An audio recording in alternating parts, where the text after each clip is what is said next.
কথা দিয়েছিলেন সুনিতা উইলিয়ামসদের মহাকাশ থেকে ফিরিয়ে আনবেন। সেই প্রতিশ্রুতি তিনি রক্ষা করেছেন। সুনিতা এবং বুচ উইলমোর পৃথিবীর বুকে নামার পর এমন প্রতিক্রিয়া দিলেন আমেরিকার প্রেসিডেন্ট ডোনাল্ড ট্রাম্প। দুই নভোশ্চরকে পৃথিবীতে ফেরানোর ব্যাপারে কৃতিত্ব নিজের কাঁধে নেওয়ার পাশাপাশি পূর্বসূরি জো বাইডেনকেও খোঁচা দিতে ছাড়লেন না তিনি। হোয়াইট হাউসের তরফে এক্স হ্যান্ডেলে লেখা হয়, মহাকাশে 9 মাস ধরে আটকে থাকা সুনিতা উইলিয়ামসদের ফিরিয়ে আনা হলো। প্রতিশ্রুতি দেওয়া হয়েছিল, প্রতিশ্রুতি রক্ষা করা হয়েছে। একই সঙ্গে প্রাক্তন প্রেসিডেন্ট বাইডেনকে কটাক্ষ করতে ছাড়লেন না ট্রাম্প।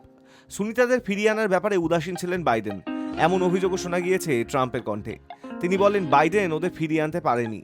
ইলন মাস্ককে অনুরোধ করেছিলাম ওদের ফিরিয়ে আনতে হবে। সুনিতারা ফিরেছেন, ওদের এখন সুস্থ হতে হবে। সুস্থ হয়ে উঠলে হোয়াইট হাউসের ওভাল অফিসে আমন্ত্রণ জানানো হবে। বুধবার ভোর 3:27 নাগাদ সুনিতাদের নিয়ে মাস্কের সংস্থা স্পেস এক্সের মহাকাশযান ফ্লোরিডার সমুদ্রে অবতরণ করে। তার কিছুক্ষণ পরেই ওই যানের মধ্যে থাকা ক্যাপসুল থেকে একে একে হাসি মুখে বের হয়ে আসেন সুনিতা এবং বুচ।